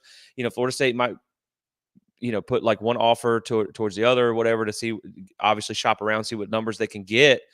But yeah, I do think it is going to happen. And I think this is going to be something that's going to fuel that fire. I think, things have calmed down because it's football season. But man, like if you thought Florida State wanting out of the ACC talks were hot last year, oh man, this offseason, it's going to be crazy because it's not. And the thing is, man, like I hate to say this because it's not anything personally against the ACC. It's not like they don't, I know they screw FSU every chance they get. You have Miami who flopped. Like they added Miami, they added Virginia Tech. Those are two good additions at the time. Both of those programs, Virginia Tech had some success early and then fell off the map. And then Miami sucked for the last 20 years. So, that's something that happened there too. A lot of your other schools just haven't stepped up and done anything. And it's not so much that you want to be like F to ACC because they don't pay enough money. It's like Michael Alford said when you started talking about leaving the conference. It's like, I get fans want to be in this conference or that conference. They don't want to travel and all these different things. But at the end of the day, you have to do what's best for the university, for the program, to put them in a position to win games at a high level and compete against these other teams that make that kind of money. And it's not so much that because the argument turned into, well, Florida State is at the time before this Saturday, because this changes everything, man. This changes everything. Like before this Saturday, everybody said, well, you're undefeated. You're going to be in the playoffs or whatever if you win all your games, and you didn't get all the money. You know what I mean? Like you didn't get all that money. So you can still compete with the less money. But now it's becoming like you're hamstringing yourself by staying in this conference, not only from a revenue standpoint, but by what you can do in the postseason. Right. Exactly. And that's going to hurt you. And Florida State, this is what we talk about with Florida State and Clemson. You mentioned this earlier. The Orange Bowl is great. ACC championships are great, but Florida State competes for national championships. Clemson is the same way. And so we're trying to win national championships. You need to be on the same level as these other teams in the Big Ten and the SEC. And I think it's going to be more important now more than ever to find a way out of this conference. And I don't understand. I don't understand if you're any of the other ACC teams. Okay. So, and when I say this, just know that I'm not talking about North Carolina or NC State or Virginia Tech. Y'all have never had a chance to win a national title, and you never will. I'm just being real. I'm sorry to hurt your feelings. Okay. I know Virginia Tech played Florida State, but that was back then. It ain't happening anymore. I'm talking about programs like Clemson. Yes, even Miami. Oh, well, yeah, I guess North Carolina too. I'm talking about those four schools, the big four in the ACC. So Florida State, Clemson, Miami, and North Carolina.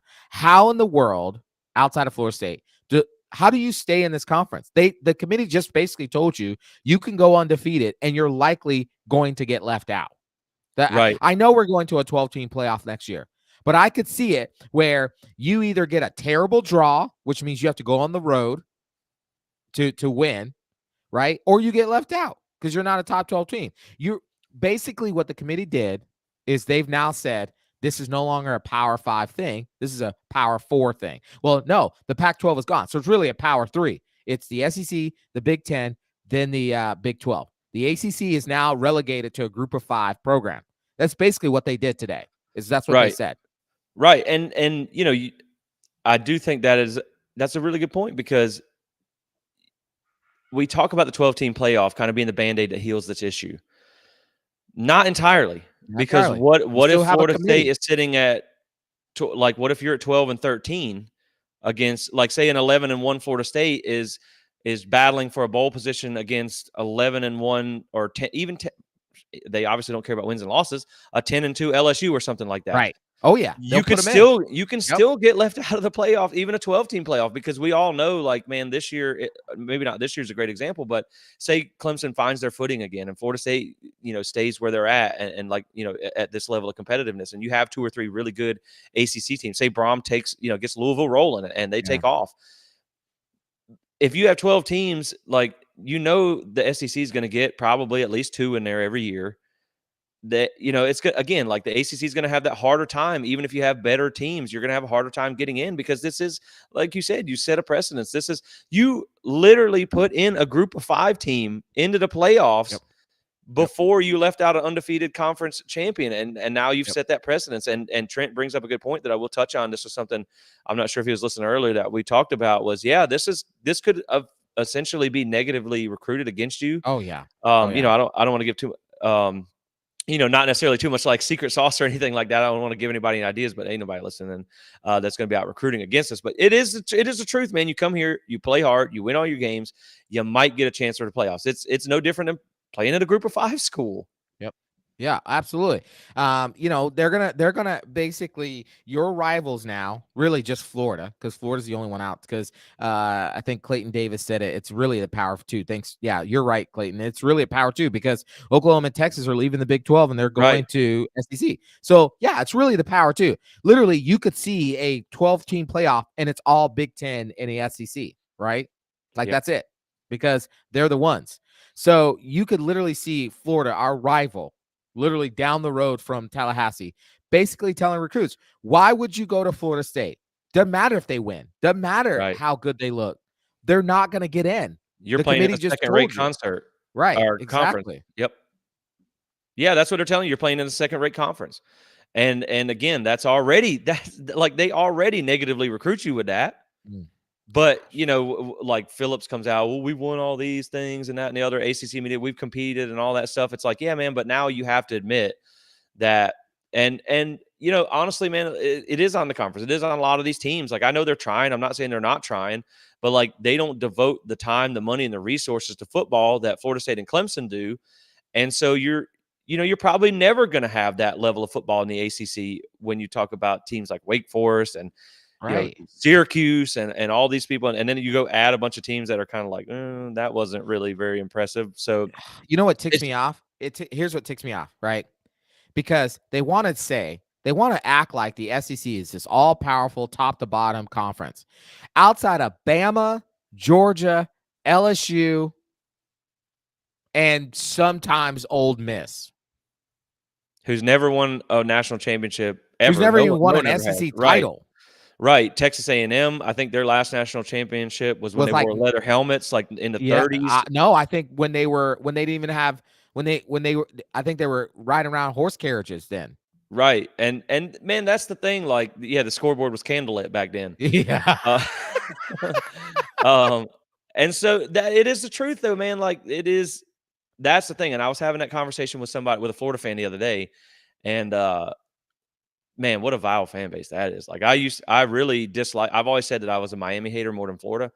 This year might have changed that, man. That's a real trash bag fan base. But anyway, we were having that conversation the other day, and it's like, you talk about the SEC being strong, and I'm not here to blow smoke up your butt and tell you that the SEC hasn't won the most national championships. No, I know. I We know get it. that. I Yeah. get it, but it's a very top-heavy conference. And he's talking about with Florida when I said how they had never had an undefeated season, and how Florida State has had a lot of them now, and that the fact that, oh, well, they play in the SEC. If Florida State has an easier road in the ACC, and I'm like, man, but you play in the SEC East, who Right.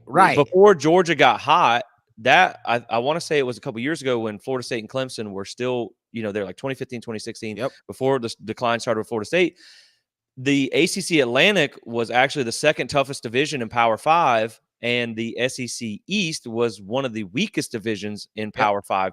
And then when you look at the West, I mean, let's be honest, Michael, we have played LSU more than Georgia has probably in the last 5 years. I think they only played in the SEC championship game. So Florida State goes they schedule Alabama. They schedule Georgia in 25, 26, 27, 28. They schedule these teams, and it just doesn't seem to do any good. And now it almost feels like you might want to, cancel those games or something, but you might have to, you might have to keep them on there, because apparently if you don't beat the SEC, well, I guess if you beat the SEC, you still get left out. I don't know, man. Yeah, it's funny, talking about the comments, reading through a few comments here, talking about they pulled McFarland. Yeah, he might be getting Booger might want to go to the Big Ten too, because he might be getting fired from ESPN for taking up for our guys. Yep. And so that's, yeah, man. So, okay. I think. So I do want to just shout out to Booger though. I don't know if anybody thanks, saw that Booger. earlier, man. He fought the good. I thought He did. like who was the guy on there, Joey Galloway or whatever. Like I thought they were going to throw hands for a minute because he was like, I played football. Yeah. And he said we were on I've been on teams where in the NFL you lost a couple games to start with, and then you went on to win the Super Bowl. And like, if you deserve to be there, you deserve to get the chance. And like, I thought him and Galloway were going to throw hands because Galloway was like just crapping all over us. And it was, and but it was also Booger was in there by himself. Like, I wish I could have been there to help old Booger out because man, it was just like 4-on-1 or whatever, and they were just kind of all attacking him. And then the funny thing is that you mentioned about Kurt, like he trashed us for the last week, and then as soon as he found out we Yep. weren't in, it turned into, well, Florida State, they've done great, and I hate it for them and all that. No, you don't, because you painted a picture for the last week that this is what you wanted to happen. And to go furthermore into Kirk, and I'll throw it back to you on this, is like he spent the last 4 years from 2017-ish to before Florida State won 10 games last year. He spent all that time saying Florida State, football's so much better when Florida State's back. I can't wait for them to get back. I can't wait for them to get back. And then when they get back, you head up the smear campaign to keep them out of the playoffs. No, the reason I just reacted that way is because, this ticks me off. So Boo Kerrigan just got on, whatever. I don't know where this was at. Okay, they were asking why Liberty got the Group of 5 New York 6 bowl invite over. I forget who it was. Okay, this was literally his words.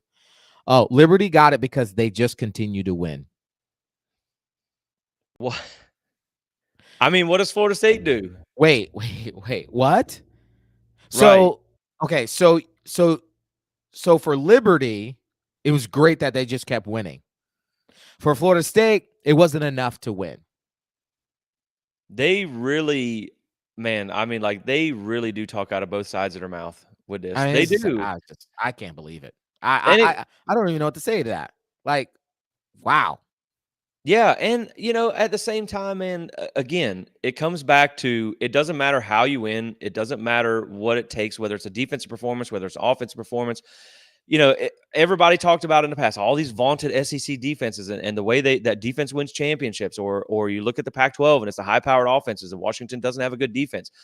When you look at Florida State and what they were able to do against an offense that averaged 33 points a game, held them to 6 points, no touchdowns, only 2 field goals, with an offense that left basically couldn't do anything. So you left your defense out there the majority of the night. I mean, there was one point where I saw somebody make a tackle, defensive lineman make a good tackle, and I was like, oh, nice. Who's that? I don't recognize that number. And it was Daniel Lyons. And I was like, we're getting deep into the, into the depth chart tonight.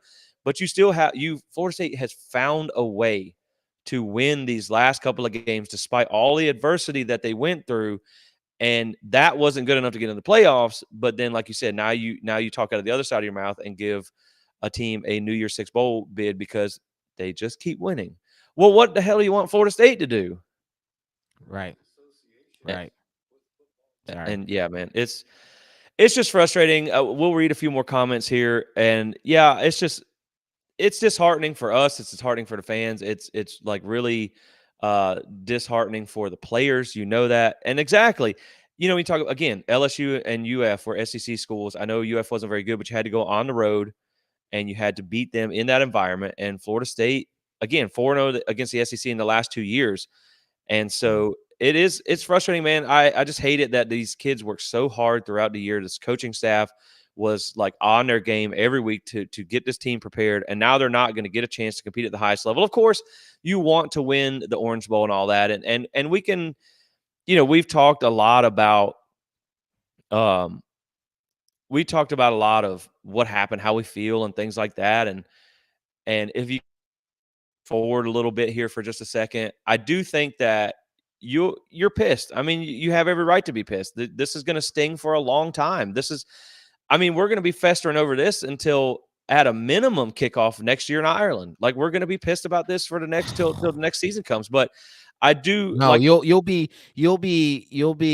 60 and you'll be sitting down with your grandkids and they'll be asking you, Papa, tell us what the college football playoffs was like in your days. And you're like, I can't, because you just start tearing up because you'll remember this. You'll remember how we got screwed.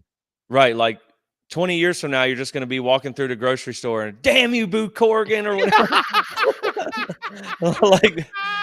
And it's just everybody's gonna be looking around like, what's this guy's problem? And it'll be like, you're just gonna remember that you're gonna have like PTSD for that, and Yep. it's gonna come back. But yeah, I mean, you're gonna be like, and that's the other thing too. Of course, you have a game to prepare for and all that stuff.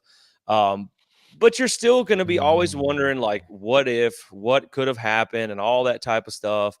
But you still have a game to prepare for, and there's all that, but like you're only going to be half focused. You know what I mean? Because you're just going to feel like you're going to be so focused on getting robbed and screwed over. But they still have a game to prepare for, and I think the Orange Bowl would be a good win. They still won the conference. That it still is a lot. I mean, they're still 13-0. It's been a really fun season to watch the team go out and compete and play. And it just, you feel like you got robbed at the end of the season for something that you earned that you didn't get a chance to compete for. But like we mentioned, and I know some people hop on this live stream, some people hop off. So, I don't want to repeat myself, but I did say earlier how this is really gut wrenching. You know what I mean? But you can't diminish what this team did at the same time. It's going to feel like you got ripped off. But like you said, they went in and they beat New Orleans. New Orleans. They beat LSU. They won against the rivals. They beat Clemson in Death Valley for the first time in a long time. They won the ACC championship. That is still a very good season, and they deserve to be recognized for that. And the Orange Bowl would still be a huge win against a top 10 team, and I think it would set you up great for next year. But it's just, like you said, it's still going to feel like a consolation prize. I mean, I guess in a sense, if you had to think about a few months ago, like maybe you hide the record, I don't know, and you say that if we were in the Orange Bowl against Georgia as the number 5 team in the country, and you didn't really explain to how we got there, you won the ACC, you didn't make the playoffs, but you're in the Orange Bowl against as a top 5 team, you'd probably be like, yeah, I like the sound of that. That sounds pretty good. So I don't want to make it sound like this is just a complete wash of a season. But man, I mean, it's just it will forever be in the back of your minds. There will forever be an asterisk in the record books at FSU. In your mind of FSU fans, there will always be an asterisk about how this could have been that season. And really, you can even rewind that even farther, man. Just, I know injury luck happens. It's not in anybody's control, but I mean, regardless of getting left out of the playoffs, I already had that feeling when Jordan got injured. Yep. I know they have some season-ending injuries every now and then, but like Florida State doesn't. We haven't really had a rash of like that kind of gruesome injury for a while, and it just so happens happened to your quarterback. I mean, and that's you already had that feeling, and now it made it 10 times worse. But yeah, I do. I want to read this. Damn you, old boo! I know, right? Like the grumpy old man. Like, yeah. Get off my lawn or whatever. Like, I'm gonna be 60 years old sitting on the porch, just shooting a BB gun at the neighborhood kids or whatever, and just like, damn you, old boo, or whatever, because you're just gonna be mad forever, man. Because Jesse, you may have said this earlier, and I remember you talking about Texas, but I just saw this thought, and I wanted to share it. Think about this. This is so asinine to even think about. So the committee had to take Texas. They were at 7, okay, to put them at 3. That's 4 spots for beating an unranked Oklahoma State team. 4 spots. They had to jump Texas so that they could put in a SEC team, right? 13-0 Florida State drops 1 spot for beating a top 15 ranked Louisville team. make it make sense. Make it make sense. It doesn't, man. And again, like, that's why I kind of wish, like I said, I wish that certain things would have played out the way, maybe that where Alabama loses and Oregon loses, just to clear the trash of those one-loss teams, because you saw the screw job coming. You saw the roadmap that led to it. Yeah, but they still would have put in Texas. That's what I'm saying. They still would have put in Texas. And I think when Alabama won, you knew Texas was getting into.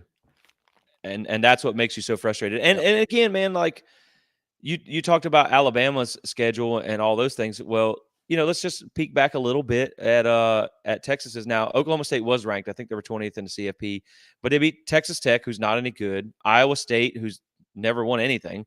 TCU, they won by 3 points against TCU. That's a team that got whooped by Colorado, who sucks.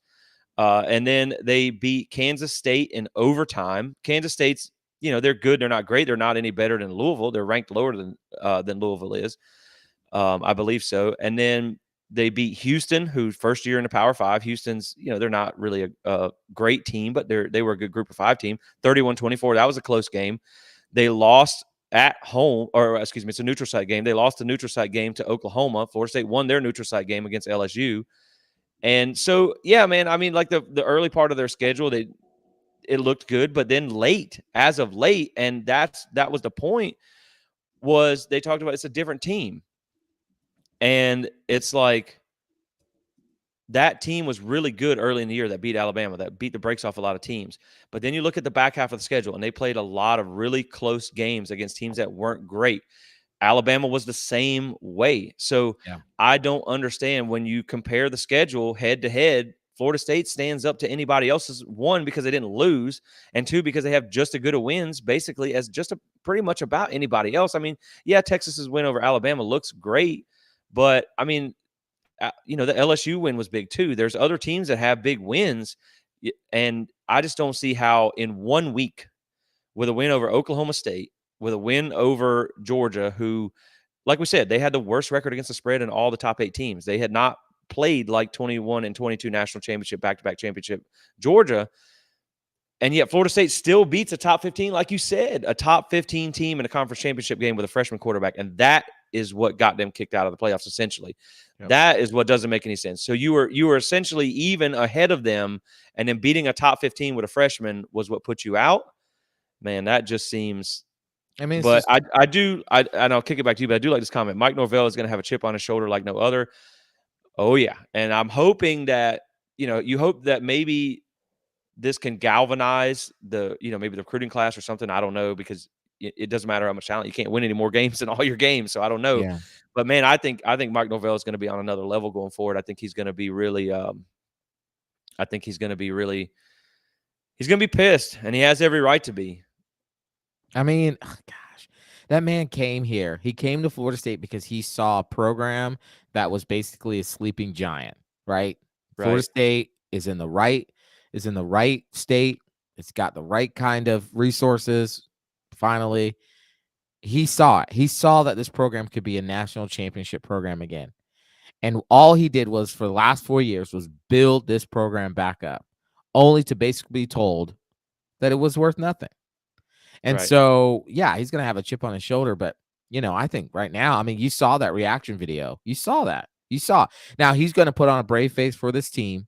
He's going to pump them up. He's going to try to get them as best as he can to try to get themselves up for the next 30 days to get ready for this game. Like you said, I think you said it to me in the pre-show, but, this is a culture moment. Right. This is where this has the potential to either propel your culture or to do some serious damage. Yeah, it's gut check time. It's gut check time. I hate Dabo, but this is a bring your own guts moment. Right. And we'll see how the team responds. I mean, right now, this is how I feel right now. Right now, if they came out and said, we're not playing in this game, I wouldn't blame them one bit. Honestly, I think they should. I'm not going to say it, but I wouldn't blame them. I wouldn't blame a lot of those players if they decided, you know what, we came back to play for a national championship. We did everything we were supposed to do, and we got screwed. I love FSU, but I got to focus on my future. I wouldn't blame them. Right. But this is going to be Mike Norvell and this coaching staff. This is going to be a test of this culture. If they can, galvanize whoever ends up playing to at least have a showing, and yeah, it's against Georgia, and it's a no-win situation against Georgia, because if you beat them, they'll just say, well, Georgia didn't care because it wasn't a playoff. If you lose to them, they'll just say, see, Florida State wasn't good enough. And so, but at the end of the day, let's go be 14-0. I was saying this whole time, to go 4-0, you had to go 1-0, you had to go 2-0. Well, it looks like, to go 3-0, you got to go 3-0. So that's it. That's it. Hey, man, I say, like, if you go down there and you go to Miami and you end up beating Georgia or whatever, like, I don't know what has to happen, but, man, whoever ends up winning the title or whatever, say it's a Michigan or whatever, like, hey, man, what you doing next Saturday? Let's meet in a back alley somewhere. Let's go. Let's find like a high school field somewhere where nobody says a neutral anything. Site, right? Right, and let's just go out here and slug it out, because, again, man, this is where you see all those co-national champions and those silly things like UCF, and it's funny how, like, it comes almost a little full circle there, where like we talked crap to UCF and all that, and we're not a program that's going to hang a national championship banner that No, we don't we do didn't that. earn. Yeah. But I do think the bowl game is huge because I know they're going to feel like it's a consolation prize, but if you can go in and you can get that win, I think more than anything, it's more like a FU to the committee. Yeah. Because you essentially went in and beat that Georgia team that was the darling of the committee. Basically, they basically stayed at number one for most of the weeks until Ohio State jumped them. But I think it's just, man, I do think it's important to go get this win. I think it'd be important for recruiting, just for the morale of the program, because as bad as you feel that they don't get a chance to compete for the national championship, like beating a team like Georgia in the Orange Bowl is still one hell of a win. Yeah. And so I think it would be big on multiple, different areas, recruiting and all that stuff. But it's just still going to be that what if scenario. And I'll be like, man, I'll be 100% honest. I get the argument that Florida State's not the same team without Jordan Travis. I get it. They're not. They're But not. teams adapt and change, and that is one thing that I think should have got more credit, should have went more into the formula, and it's something that also I feel like has you excited for the future to a degree as well, that this coaching staff was able to adapt and overcome losing their starting quarterback and go Yeah. on to win these games. And I feel like just the coaching that we've seen from Florida State staff this year should have been something that was kind of factored a little bit more into this decision as well, Yeah. because it really takes a lot to be able to do what they did. And I think, man, like I will say this too, talking about Mike Norvell having a chip on his shoulder, I don't think he's going to be taking any knees within Nah. scoring distance next year. Like I Nah. think like if Mike Norvell We has the blowing horses to people beat you out by next year. 50, you're getting the business next year. Like they are going to try. If I'm Mike and I'm in that situation with the Pitt game, where we took a knee or whatever, man, I'd probably punch it in there and then let's see what we can do on an onside. You know what I Yep. mean? Yep. At this point, and the funny thing is, like, it was this way a little bit beforehand, where in the last, since Jordan went down, essentially, where it became FSU against the world. That's what it felt like. Yeah. Now it feels like there's a large portion, I think, of college football that has FSU's back, that understands that they got screwed in this one, and they have, come out. Some people have come out to really defend FSU, and that's nice to see. But man, you just have to still feel like it's going to be us versus the world, us versus the machine, or us versus the man, or however you want to say it. When you talk about going forward and from here on out, like it's going to feel like no matter what you do, you're never going to be looked at as good enough.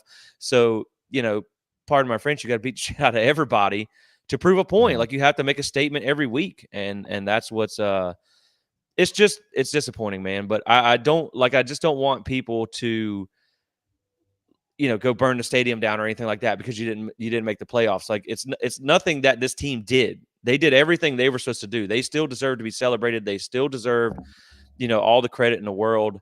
It's just they got robbed. And like I said, I feel bad. I know Jordan's not leading this team in a sense from a quarterback position on the field. I know he's still part of the team, but it's sad that you rob 84 kids plus walk-ons plus staff, all these people, families and everything.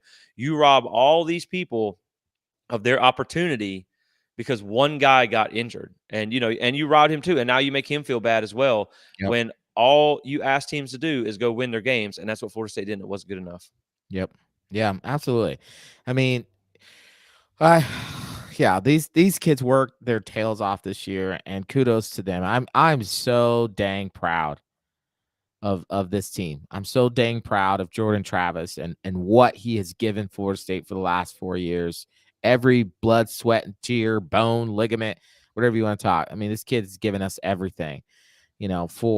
For Verse and Benson and Johnny, for all those guys coming back to try to win a national championship, for Keon coming over, trying to do that, for Braden Fisk, for Dent, for Shaheem Brown, for Pat Payton, for Lovett coming back, for Malcolm Ray, for Josh Farmer, for Jarian Jones, who was here during the absolute garbage fire we were several years ago. To all those guys, every single one of them that said, nah, I'm sticking it out with Florida State, man, thank you.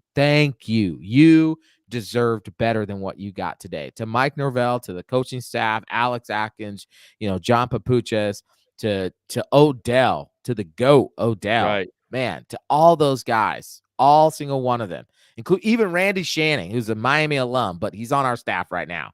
Man, thank you. You guys put together a team that this fan base absolutely loved. We adored this team. Yep. Man, I feel like if you asked us right now, Mike Norvell came out and asked us right now, we would storm Boo's house right now If we had to, man, I if we know. had Like, to.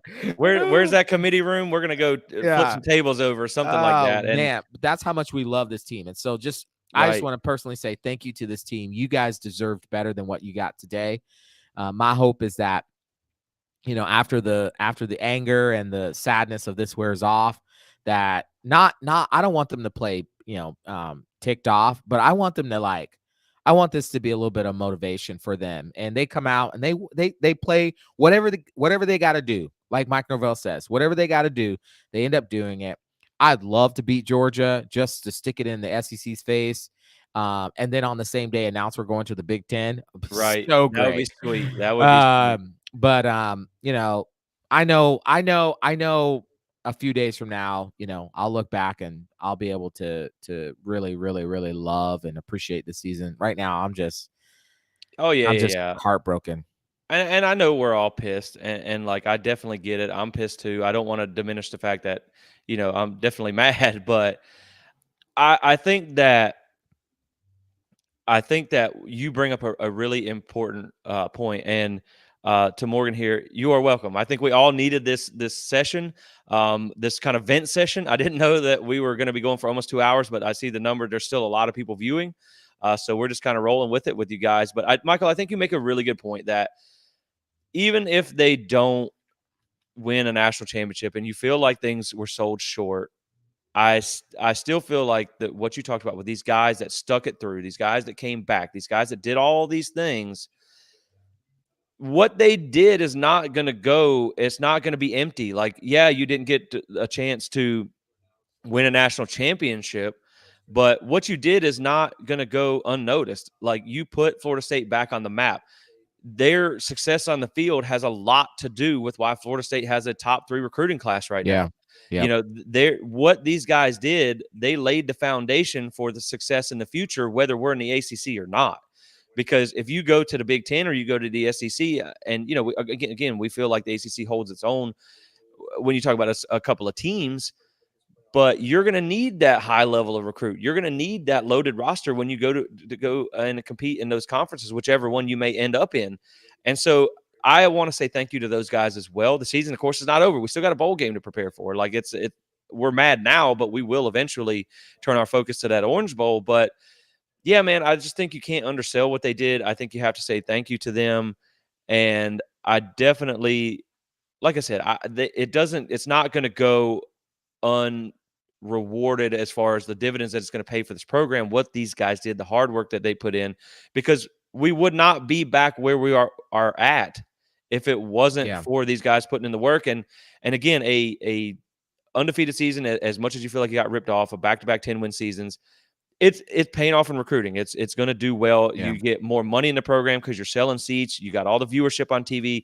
You've made this is even going to help us get out of this conference, because now, like you Yeah. said, where Florida State led the viewership and all that stuff, you can now flex that to the Big Ten. Like, hey, look at how good we were on TV this year.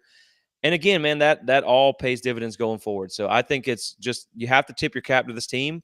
And at the end of the day, man, you got screwed. You got screwed. It is what it is. And let's go win the Orange Bowl, because it's going to be, you still got to line up and play the game.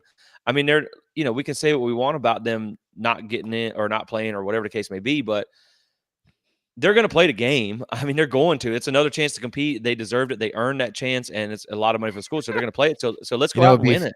It'd be super funny. I'm saying this right now because I just thought about it. It'd just be so funny if FSU does all the stuff, right? They come out in the field at the Orange Bowl, they warm up, right? They get all they go back in, and then they don't even come back out. And they just walk off.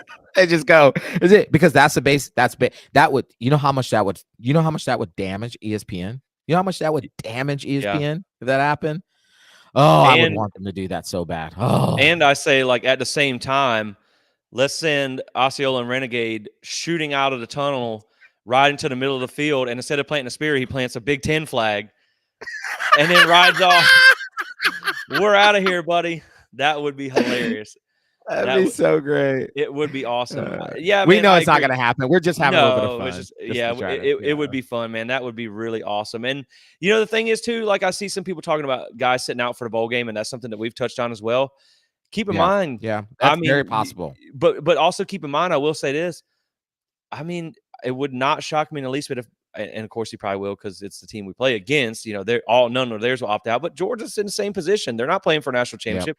They got Brock yep, Bowers, who's projected to be, the number one tight end in the draft, and they got some other guys that could very well opt out as well. So it may not be just yep. you. They may be down some guys too. That is certainly a possibility. Both teams are going to feel pissed off too. I mean, you talk about from Georgia's standpoint, they won 20-something games in a row. They lose one game by 3 points to a top 10 team, and now all of a sudden they're number 6. So, like, they have, I guess they kind of have a little bit of a right to feel maybe aggravated too, but they're not an Yeah, undefeated Power 5 champion like Florida State. Florida State got screwed, basically. yeah, You know what I mean? yep. But They didn't get screwed. They lost. They right, sh and Florida State got screwed. Yeah, there's a difference between the two. Georgia lost and deserved to not be in the playoff. Florida Right. State won every single game that was put in front of them. They deserved to be in the playoff, and they got screwed. They got royally, thoroughly screwed. If anybody of you are like WWE, WWF fans, this is literally Bret Hart versus Shawn Michaels, the Montreal School screw job. If you know any reference to that, is literally the worst screw job in the history of sports entertainment, and this is right up there with it. Yeah, man, it's so frustrating, and of course, it has to happen to us. You know what I mean? Like it always felt like back in 2013, 2014, they had all the like little Darth Vader memes and Mm-hmm. stuff like that with him like dressed in an FSU uniform because it always felt like we were kind of the evil side or whatever because Yep. everybody hated us. And like, yeah, man, now it's back, and it just feels it just again you feel like you got robbed. And I will say, like, I don't want to give the committee any credit because F the committee, but the one thing I will say that I was kind of happy that they got right was they didn't still put Georgia in the playoffs Yeah. because that was a situation that I was a little bit worried about. But you also, like we talked about, you knew if Bama won, that you had to put Texas in because you couldn't put them in when they had the head-to-head. Right. But yeah, man, it's like I said, it's frustrating, and everybody's gonna have their gripe. The 12-team playoff will change things going forward, but again, this could still be an issue going forward where you're at 12 or Yeah. 13 and you're trying to fight for a playoff spot, and then you don't get in. So I don't know, man. Yeah. It's just frustrating, but like you said, right now we're in our feelings. That's why we're doing a vent session here. That's why Yes. we got a lot of people in here that are watching with us and venting too, and that's what we're trying to be here for you guys because we had talked about this last night after the post game wrap. We were like, when this comes around, we're gonna jump on Yeah. and we'll be able to. We didn't think this is what we are going to be talking about. Yep. We didn't think this would Yep. be a vent session. We thought we'd be like, all right, let's see who do we get in the playoffs. Yeah. Who do we get? You Who we know, gonna play? did we end up number 3 or number 4, or number 2, or what were we going to do? And then it ends up you're in here just being mad about getting screwed over. But Yeah. I do think it helps to talk about it because, like you said, I mean, you're going to be mad right now, but eventually you're going to turn your focus to the Orange Bowl, and if you could win that, I think it would be like I'm not going to call it a cherry on top because that's the national championship, maybe like a rotten cherry or something, but Yeah. it would at least be something to go into the offseason with a little bit of momentum there. But Yeah. like I said, it's like Hamilton's COVID season with the basketball team. You're just always gonna feel like you got robbed. And Yep. and I will toss Morgan's comment up here one more time because we cannot say this enough, and we say this all the time on the show. Damn you, old boo! Like, God. Uh, Like I said, in 30 years, I'm just gonna wake up out of my sleep and just wake up like, damn you, Boo Kerrigan, yeah. or whatever his name is. Screw Kerrigan. That's what we should call him because he's screwing people over. But yeah, man, it's tough. And look, we'll just go through a few more comments because we're coming up on 2 hours. So I know there's still a lot of people in here watching. We're gonna get ready to wrap this up. I've enjoyed talking with you guys. We've enjoyed having you guys comment back with us. It's been really busy in the comment section. So, let's just look at a few more comments. And well, I was going to put that one up there, but let me maybe not. But it is funny. It is Um, absolutely funny. yeah, well, yeah, we'll throw it up there. Why not? But I just agree, man. You saw the path that is coming, but you didn't think it was going to be a reality. Yep. And then it hits, and you just feel so robbed. And you just, what do you say? Like you're almost speechless. Um, but it is what it is, man. Life goes on, and you got to get ready for the Orange Bowl. I guess at the end of the day, I mean, you're pissed, but you still got to go out and play the game. But man, this is a wound that is going to leave a scar for a really, really long time. I mean, especially, man, and kind of like my final thoughts is, Florida State's been playing football for around 70 plus years, and they've managed to win 3 national championships. So these things don't come very often. Even with the playoffs, a lot of teams, you don't get a lot of at bats at national championships, and it's the ultimate prize in college football and playing this game.